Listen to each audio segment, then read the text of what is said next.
राम राम किसान साथियों, स्वागत है आप सभी का एक और नई वीडियो के साथ। दोस्तों, जैसे आप सभी को पता होगा, पिछले कुछ सालों से हम डेयरी फार्मिंग के ऊपर काम कर रहे हैं। काफ़ी सारे किसान साथियों को जो डेयरी से रिलेटेड है, एक सबसे बड़ी समस्या रहती है कि दूध अपना जो फार्म का होता है, दूध कहाँ बेचें दोस्तों, और हमारे फार्म का दूध कैसे हम सेल कर रहे हैं, क्या कुछ प्रोसीजर हैं। तो ये सारी चीज़ें आज की वीडियो में डिस्कस करेंगे। आज की वीडियो बहुत ही इंपॉर्टेंट रहने वाली है। जितने भी मेरे किसान साथी हैं जो डेयरी फार्मिंग कर रहे हैं या फिर आने वाले टाइम में डेयरी करना चाहते हैं दोस्तों, तो सबसे बड़ा जो प्रोडक्ट रहेगा अपना, वो दूध रहता है दोस्तों। वो सही भाव में सही जगह पे बिकेगा तो आप प्रॉफिट ले पाएंगे। अगर आपका दूध का सिस्टम सही सेटअप नहीं बैठेगा दोस्तों, तो आपका फार्म सक्सेसफुल नहीं हो पाएगा। तो आज इसी के ऊपर हम डिस्कस करने वाले दोस्तों। हम पिछले कुछ सालों से कैसे अपने फार्म के ऊपर दूध सेल कर रहे हैं और किस तरीके से आप कर सकते हो, क्या क्या चीज़ें हैं कि कहाँ कहाँ आप दूध सेल करें, बेस्ट बेनिफिट कहाँ पे होंगे, वो सारी चीज़ें डिस्कस करेंगे साथियों।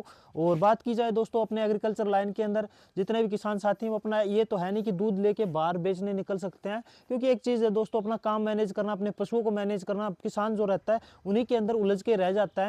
तो उसको बढ़िया डीलर चाहिए जो उसका बढ़िया अच्छे भाव में दूध लेके जा सके और आगे सप्लाई कर सके और टाइम पे उसको पेमेंट दे सके।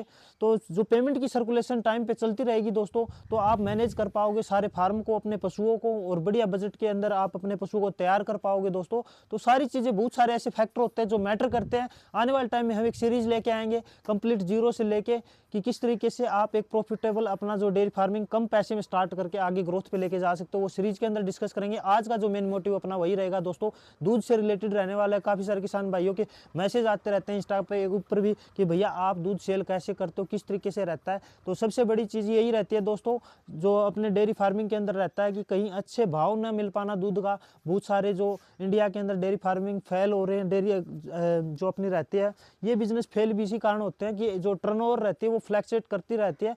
प्रॉपर एक स्टेबल आप टर्नओवर नहीं लेके चल सकोगे तो आप आने वाले टाइम में ज़्यादा लंबे समय तक इस जो फील्ड के अंदर टिक नहीं पाओगे दोस्तों। अब बात करते हैं दोस्तों, आप सबसे बढ़िया बेनिफिट तो मैं यही मानता हूं, अगर आपका जो दूध है वो डायरेक्ट कस्टमर तक पहुंचता है तो दोस्तों आप जो है बढ़िया बेनिफिट ले सकते हो। अगर बीच में आप देखते हो कि जितने ज़्यादा आपके बीच में डीलर रहेंगे, उतना आपका जो है सस्ता दूध होता चला जाएगा साथियों। जितने भी साथी हमारे, जैसे आप सभी को पता है दोस्तों, जो शहर में डेयरियाँ हैं या फिर शहर के नज़दीक जितनी भी डेयरियाँ हैं वो पड़ती हैं, उनको तो कोई दिक्कत नहीं होती दूध को लेके। वो डायरेक्ट अपना एक ऐसा सिस्टम सेटअप कर लेते हैं, डायरेक्ट जो कस्टमर या तो उनके घर आके दूध लेके जाते हैं या फिर वो सप्लाई भी कर देते हैं, 10-15 किलोमीटर की रेंज में होते हैं।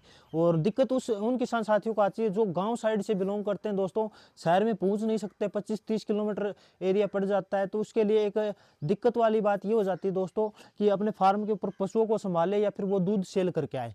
तो ये सारी चीज़ें बनी रहती हैं दोस्तों। बात करें दोस्तों, थोड़ा सा अवेयर हमें होना पड़ेगा चीज़ों को लेके। अभी जैसे काफ़ी गाँव में आप देखोगे ऐसे ऐसे किसान साथी हैं बिल्कुल भी उनको नॉलेज होती नहीं है।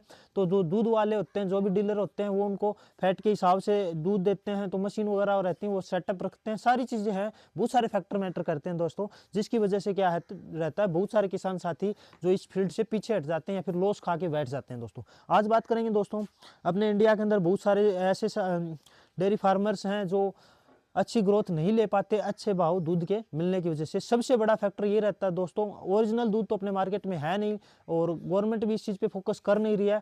जैसे आप सभी को पता है, जैसे अनाज अपना होता है दोस्तों, उसके लेके हमें अवेयर होते हैं कि एक सरकार के द्वारा एमएसपी जारी की जाती है। तो ये दूध के मामले में अपनी सरकार इसके ऊपर फोकस नहीं कर रही है। अगर हर एक साल अपना दूध का फिक्स कर दिया जाए, 2 रुपये या 3 रुपये, 1 रुपया की फिक्स करता है, जो साल वाइज ग्रोथ होती चली जाए, तो बढ़िया है दोस्तों। पिछले कुछ सालों में हमने 27 रुपये में भी दूध बेचा, 25 रुपये में दूध बेचा है और 30 रुपये 35 रुपये में दूध बेचा। मतलब इतनी फ्लैक्चुएशन आ जाती है दोस्तों। पिछले 2 साल की बात करें तो 27 रुपये तक दूध चला गया था, जो जितने भी किसान साथी हैं उनकी मजबूरी हो गई थी दूध को सेल करना। अब इसको रख हम सकते नहीं है, स्टॉक इसका रख नहीं सकते दोस्तों कि भाव आएगा तो बेच देंगे। तो ये डेली का सर्कुलेशन रहता है दोस्तों। तो ये चीज़ें मैटर करती हैं और आने वाले टाइम में अच्छी ग्रोथ अगर हम लेते हैं तो हम इसके ऊपर भी ज़्यादा डिटेल में डिस्कस करेंगे। अभी वीडियो लंबी हो जाएगी, अपने फार्म की मैं डिस्कस कर लेता हूं दोस्तों।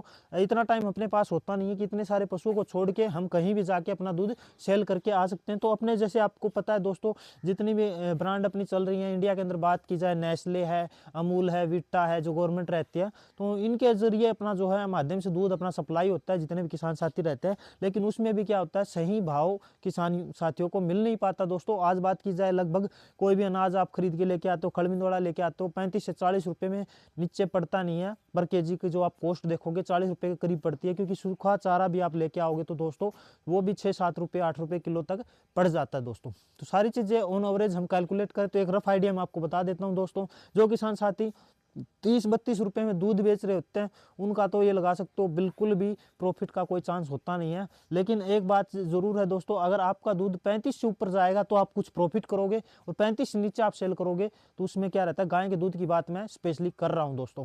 क्योंकि डेयरी फार्मिंग के अंदर एक चीज़ है, बल्क मात्रा में जो रहेगी, जो अपनी है HF गाय आज के दिन जो है पूरा लगा सकते हो, सबसे ज़्यादा दूध सप्लाई इनकी तरफ से होता है। और भैंसों का जो रहेगा वो तो सबका अलग अलग रेट रहता है दोस्तों। अब बात करें दोस्तों, मैं हमेशा फिक्स अमाउंट पे दूध सेल करता हूँ, फैट का चक्कर हम रखते नहीं है। एक चीज़ साफ बोल देते हैं, किसान के पास क्या होता है दोस्तों, वो कोई ऐसे वैसा केमिकल नहीं मिला सकता, वो सिर्फ पानी डाल सकता है, वो आज के टाइम पे मशीनें बता देती हैं। तो हम इतना ही बोलते हैं सामने वाले को, भैया आप हमारे दूध की क्वालिटी चेक करो, फैट चेक करो, SNF चेक करो, 1 दिन चेक करो, 5 दिन चेक करो, उसके बाद हम एक फिक्स अमाउंट में अपना जो है जितना हमें लगता है कि स्टेबल है उतना वो सेटअप करवा लेते हैं, और उसके हिसाब से फिक्स अपना जो रहता है दूध का जो भाव तय कर लेते हैं दोस्तों। तो इस तरीके से हमें क्या रहता है, हम स्टार्टिंग से एक चीज़ रहती है दोस्तों, अगर आपकी टर्नओवर बड़ी होती जाएगी तो एक समस्या बनी रहती है, जो दूध के भावों के साथ ये समस्या बनी रहती है, हिसाब और प्रॉपर टाइम पे पैसा आपके पास सर्कुलेट होगा तो आप अपना सर्कुलेशन सही रख पाओगे। ठीक है, तो ये रहती है दोस्तों। अपने फार्म के ऊपर एक कॉपी में रखता हूँ जिसमें क्या रहेगा, जैसे ये डीलर रहते हैं, BMC वगैरह रहती हैं, उनके पास अपना दूध जाता है दोस्तों, जो घर से आके उठा के ले जाते हैं दोनों टाइम आके। तो उसमें क्या रहता है दोस्तों, थोड़ा सा अपना जो अपने हिसाब से दूध वाला सामने वाला आता है, अपना 2-2.5-3 कुंटल दूध अपना फार्म के ऊपर हो जाता है जो भी, तो वो उठा के ले जाता है दोस्तों। उसमें क्या रहता है, एक कॉपी हम रखते हैं, जो जहाँ पे कांटा रखा होगा वहाँ पे वो अपने जो है ड्राम वगैरह रख देगा, जो दूध के कैन होते हैं वो रख देता है, और हम उसका तोल करके प्रॉपर किलो के भाव में हम दूध देते हैं दोस्तों। सबसे बड़ी बात तो ये है, काफ़ी सारे किसान साथियों को डाउट रहता है किलो में बेचें या दूध को लीटर में बेचें, तो किलो में आप सेल कीजिए, बेनिफिट रहेगा दोस्तों। किलो में हम सेल करते हैं, अपने कांडे से हम उसका जो है तोल करते हैं दोस्तों। और जिसके बाद क्या रहता है, दूध वाला जितना भी रहता है हम प्रति मान के चल सकते हो। जैसे मैं आपका थोड़ा सा दिखा देता हूँ एक बार, भैया कैमरा नज़दीक लेके आइयो, ये पीछे के हिसाब की बुक है अपनी 2024 की, तो आप देख सकते हो दोस्तों इस तरीके से डेट डलती है और दूध डलता है। ये गाय का दूध है अपना उस टाइम पे जो चलता था। ठीक है, इस तरीके से अपना जो है प्रॉपर महीने में 3 बार हिसाब हम करते हैं दोस्तों। तो ये लगा के चल सकते हो दोस्तों, 3 बार हिसाब होता है, 10-10 दिन के हिसाब होते हैं। सभी किसान साथियों को पता होगा, लंबे टाइम से जो इस बिजनेस के अंदर काम कर रहे हैं उनको पता होगा। तो हर 10 दिन में पेमेंट आती है दोस्तों अपनी, जो 5, 15, 25 रहता है, किसी का ऊपर नीचे 1-2 दिन आगे 5 पीछे हो जाता है दोस्तों। इस हिसाब से जो है अपनी दूध की पेमेंट आती रहती है। और साथ में ये रहता है दोनों टाइम दूध ही अपने घर पे आएगा, वहीं से दूध उठाएगा, और फिक्स अमाउंट पे मैं दूध देता हूँ। जैसे अभी बात की जाए 36-37 रुपये के हिसाब से लगभग दूध हर एक किसान साथी का हो रहा है, जो अवेयर है आज के टाइम पे 36 प्लस ही हो रहा है दोस्तों। तो इससे 35 से नीचे बिल्कुल भी अपना दूध सेल आप ना करें।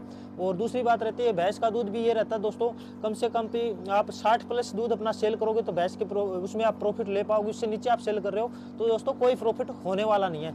और पर 10 दिन में अपनी जो है पेमेंट आ जाती है। और मैं दूध का ये हिसाब इसलिए रखता हूँ दोस्तों, दूध ये से ही हम सारा हिसाब आप देख पा रहे होगे, ये सारा मैं दूध वाले से लिखवाता हूँ, जिसमें क्या रहता है कि कोई भी समस्या हिसाब करते हैं तो अपना आता नहीं है, कोई किंतु परंतु रहता नहीं है, सामने वाले का हाथ से लिखा हुआ था। पर 10 दिन जितने भी हो जाते हैं उसके बाद हम टोटल लगा के उसका जो अमाउंट बनता है वो व्हाट्सअप कर देते हैं, और उसके बाद जो अमाउंट अपने जो अकाउंट या फिर कैश जो भी हम लेते हैं उस तरीके से अपने अमाउंट हो जाती है दोस्तों। अब बात करें पिछले कुछ सालों में क्या टर्नओवर रही, किस तरीके से क्या ग्रोथ रही, वो सारी चीज़ें मैं डिस्कस करूंगा। सीरीज के अंदर किस भाव से क्या रहा, और पिछले कुछ सालों में जितनी आज के टाइम पे अपने फार्म पे क्या टर्नओवर चल रही है, आने वाले टाइम में किस तरीके से आप ग्रोथ लोगे, सारी चीज़ें डिस्कस करेंगे। आई होप सभी किसान साथियों को ये जो वीडियो है समझ में आई होगी। फिर भी कोई दिक्कत रहती है कमेंट करके बताइएगा दोस्तों, हम दूसरी वीडियो प्रोवाइड करवा देंगे। और अपने फार्म के ऊपर जो है इसी तरीके से जो डीलर आता है वो दूध लेके जाता है। ये अपना दूध जो है नेस्ले में, विट्टा में, अलग अलग अमूल में, सब में अलग, इनको जहाँ पे बढ़िया बेनिफिट लगता है वहाँ पे सप्लाई कर देते हैं दोस्तों। और उनके थ्रू जो कंपनी पेमेंट डालती है उसके थ्रू हमें पेमेंट आ जाती है दोस्तों। तो इस तरीके से हम सेल करते हैं दोस्तों। बाकी आप किस तरीके से करते हो कमेंट के अंदर जरूर बताइएगा। और बाकी ज़्यादा से ज़्यादा किसान साथियों से ये वीडियो जरूर शेयर कीजिएगा ताकि सभी किसान साथी अवेयर हो सके। और अपना जो दूध है दोस्तों कम से कम आप आज के दिन बात की जाए 35 रुपये से नीचे बिल्कुल भी सेल ना करें। और आने वाले टाइम में दोस्तों अच्छी ग्रोथ इस इंडस्ट्री के अंदर बेहतर मिलेगी अगर गवर्नमेंट थोड़ा सा फोकस इस पे कर लेती है दोस्तों। बाकी दोस्तों मिलेंगे नेक्स्ट वीडियो के अंदर। वीडियो कैसी लगी कमेंट के अंदर जरूर बताइएगा और मैं कोशिश करूंगा आने वाले टाइम में और भी बढ़िया बढ़िया वीडियोस आप सभी के लिए लेके आते रहे दोस्तों। जय हिंद साथियों, मिलेंगे नेक्स्ट वीडियो में।